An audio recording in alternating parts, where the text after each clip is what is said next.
بسم اللہ الرحمن الرحیم۔ اللہ تعالیٰ اپنے بندوں کو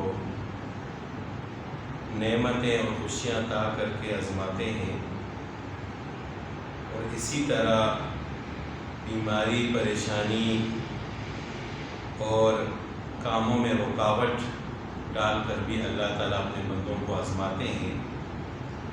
تو دونوں صورتوں میں انسان کو اللہ تعالیٰ کی طرف رجوع کرنا چاہیے۔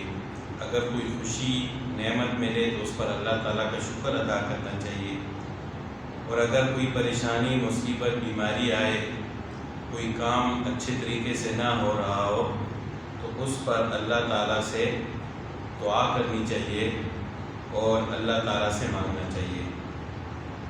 تو بعض اوقات ایسا ہوتا ہے کہ انسان ایک کام کرنا چاہتا ہے لیکن وہ نہیں ہو سکتا، یا بار بار کوشش کرتا ہے، وہ کام ممکن ہونے کے باوجود ناممکن بن جاتا ہے، اس کام میں رکاوٹیں پیدا ہو جاتی ہیں۔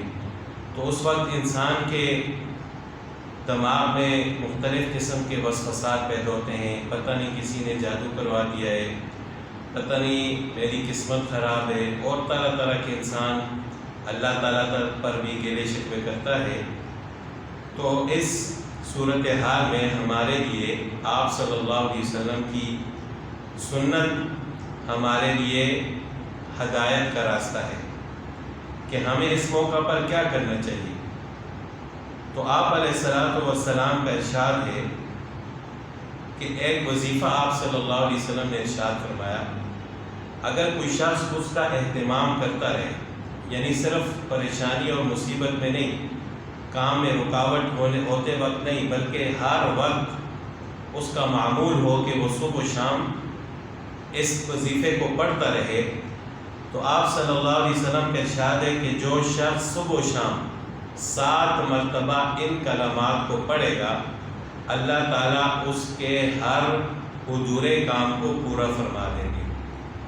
جو بھی کام اس کا رکا ہوا ہے، کام میں رکاوٹ ہے، کام ہو سکتا ہے، ممکن ہے لیکن پھر بھی ناممکن ہو رہا ہے، تو جو شخص ان کلمات کو صبح و شام 7 مرتبہ مسلسل پڑھے گا، اپنی عادت بنا لے گا، تو اللہ تعالیٰ اس کے ہر رکے ہوئے ادھورے کام کو پورا فرما دیں گے، اور اس کے جتنے بھی صبح و شام کے کام ہیں اللہ تعالیٰ ان کو پورا کرنے کے اسباب پیدا فرما دیں گے۔